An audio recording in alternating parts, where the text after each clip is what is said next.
మంచి మార్గంలో పెట్టాలని నేను ఒకటే అన్నాను. తమ్ముడు రేవంత్ రెడ్డి సీఎం అయిన తర్వాత 5 సార్లు కలుస్తాను. తమ్ముడు నీకు తెలుసు నేను లక్షల కోట్లు తేగలను. నేను అందుకే పార్టీ బాబు మోహన్ వచ్చి వరంగల్లో ఎంపీగా ప్రజాశాంతి పార్టీ తరఫున నిలబడతానంటే వద్దన్న. తమ్ముడు అడిగాడు మద్దతు, రేవంత్ రెడ్డి మనం మద్దతు ఇద్దాం, అందరం కలిసి రాష్ట్రాన్ని బాగు చేద్దాం అన్న. తల్లి వద్దన్నదట. అక్కడ తల్లిని కూడా పంపించేద్దాం పైకి.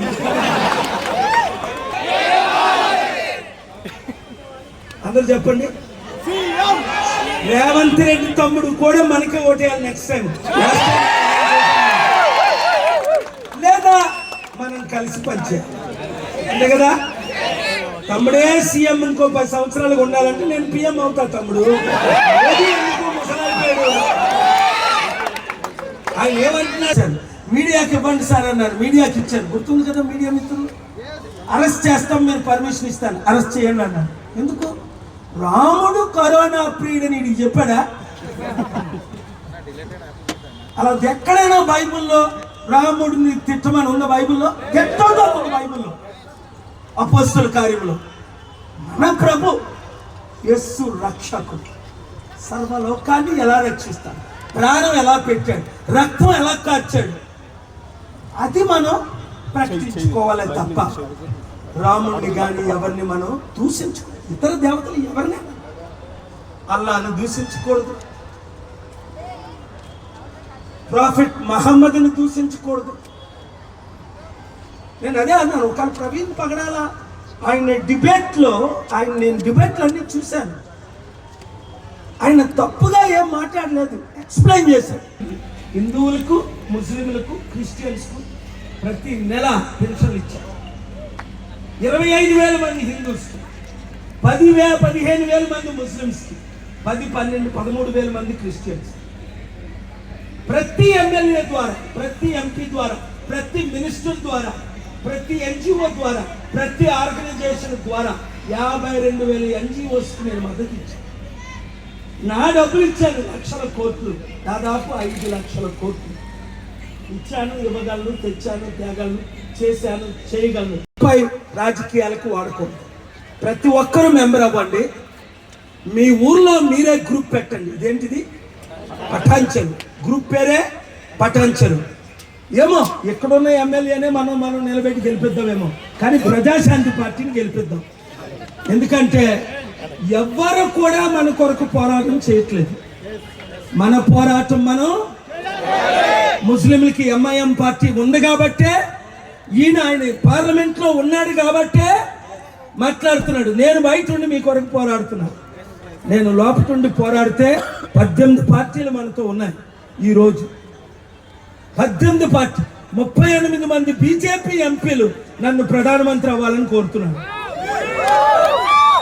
ఓపెన్ గా స్టేజ్ మీద నిలబడి మొన్న ఆగస్టు 8ని రూపాల గారు ఉంటుండగా నేను అన్నా, నేను ప్రధానమంత్రి అయితే ఈ దేశం అప్పులన్నీ 5 సంవత్సరాల్లో తీర్చుతా, అప్పులన్నీ తీర్చి అభివృద్ధి చేయి. ఎందుకు? ప్రపంచంలో డబ్బు ఎక్కువైపోయింది, మనకు దరిద్రం ఎక్కువైపోయింది. నేను అమెరికా వెళ్ళినప్పుడు చైనా, ఇండియా జీడిపి సమానం. ఇప్పుడు మనది 3 ట్రిలియన్ అయితే వాళ్ళది 21 ట్రిలియన్, 7 రెట్లు ఎక్కువ. వాళ్ళు మనకంటే తెలివైన వాళ్ళ? చైనా 27 సార్లు వెళ్ళాను నేను. మనకంటే తెలివైన వాళ్ళు భూమి మీద పుట్టలేదు. దేవుడు ఇండియన్స్ని స్మార్టెస్ట్గా చేశారు. దానికి ఎగ్జాంపుల్ నేనే. 10th 2 సార్లు ఫెయిల్ అయ్యి ప్రపంచాన్ని వడికించా. ప్రెసిడెంట్ అందరినీ నిలబెట్టా, ముఖ్యమంత్రులందరినీ వెయిట్ చేశారు. మీరు కళ్ళతో చూసిన ముఖ్యమంత్రులు, ప్రధానమంత్రులు ఇండియన్స్.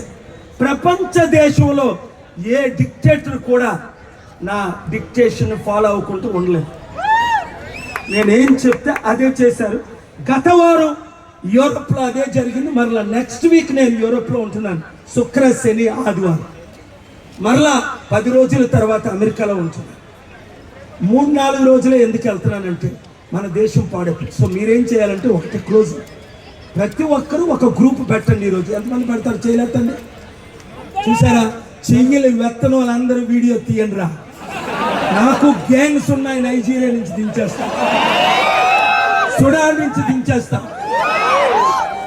లేదా నేనే బుల్లెట్ మీద వచ్చేస్తాను.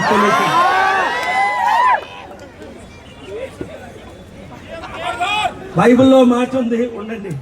మేలైన వీళ్ళు రావడం మంచిదైంది నాకు. నేను చక్కగా యేసు ప్రభు మాటలు చెప్పుకుంటే వీళ్ళు వచ్చి నాకు పాలిటిక్స్ ఇచ్చారు ఐడియా. మేలైనది చేయనెరిగి అలాగు చేయని వానికి శ్రమ. మనంతా ఒకటే, హార్ట్ఫుల్గా నేను సపోర్ట్ చేస్తాను. మేలైనది చేయనెరిగి అలాగ చేయని వానికి శ్రమ. అందుకే మీరు గ్రూపులు పెట్టండి, ఒక్కొక్కరిని 100 మందిని 1000 మందిని చేర్చండి. ప్రభు వాక్యం ఏం చెప్తుందంటే ఈచ్ కెన్ రీచ్ 1000. ఒకడు 1000 మందిని, ఇది మీ బైబిలే నేర్చుకోవట్లేదు. ఒకడు 1000 మందిని చూసారా, అప్పటికి మీరు బైబిల్ నేర్పట్లేదు. ఒకడు 1000 మందిని తరిమెదరు, అంటే కొట్టడం కాదు, తిట్టడం కాదు. వాళ్ళందరినీ మీరు గ్రూప్లో పెట్టండి. కళ్ళు మూసుకోండి. కృపగల తండ్రి, ప్రేమగల తండ్రి, ఆశ్చర్యకరుడా, మా మధ్యకు విచ్చేసిన అతిథులను మీరు దీవించండి. మా సహోదరులను, వారి కుటుంబాలను మీరు దీవించండి. అలాగే ఇక్కడ కూడి ఉన్న హిందూ, ముస్లిం, క్రిస్టియన్ బ్రదర్స్, సిస్టర్స్ అందరూ మీరు దీవించండి. రక్షణ లేని వారికి రక్షణ, స్వస్థత లేని వారికి స్వస్థత, దీవెనలు కావలసిన వారికి దీవెనలు. అన్నిటికంటే ముఖ్యం ప్రభువా, మణిపూర్ లాగా మా ఇండియా కానీ తెలుగు రాష్ట్రాలు మారకుండా ఇక్కడ కూడి ఉన్న వారందరూ గ్రూపులు పెట్టి ప్రతి ఒక్కరు 100,000 మందిని రీచ్ అయ్యి మీరు నన్ను పంపారు అని ఇప్పుడు ప్రతి ఒక్కరికి అర్థమైంది. ఇంతవరకు హిందువులకి మాత్రమే అర్థమైంది, ముస్లింలకు అర్థం అవ్వలే, క్రిస్టియన్స్కి అర్థం అవ్వలే పూర్తిగా. ఈ ప్రవీణ్ పగడాల మృత్యువు ద్వారా, హత్య ద్వారా ప్రతి ఒక్కరిని మీరు లేపారు ప్రభు. ఆయన అదే కోరుకున్నాడు.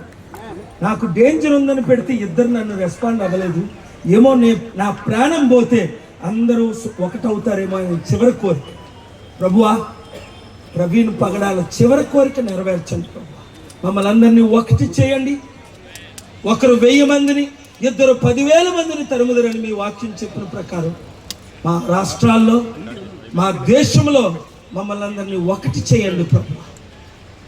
రాత్రి అనక పగలనక ప్రార్థన ఏ విధంగా చేస్తామో, వాక్యం ఏ విధంగా చదువుతామో, ప్రతి ఒక్కరికి కూడా మేము రీచ్ అయ్యి వారిని ఆహ్వానించి వారిని సత్యం వైపు నడిపిద్దాం ప్రభు. ప్రజాశాంతి పార్టీని మీరు స్థాపించారు. ఆ పార్టీలో వీరందరూ మెంబర్షిప్ తీసుకోండి. వారందరూ 100 మందిని మెంబర్షిప్ తీసుకునేటట్టు తయారు చేయండి. ఈ దేశాన్ని మీరు కాపాడండి. మత కల్లోలాలు లేకుండా మేమందరం కలిసిమెలిసి ఉండేటట్టు సహాయం చేయండి. యేసు నామమున అడుగుచున్నాము తండ్రి, ఆమేన్. Thank you very much. మీరు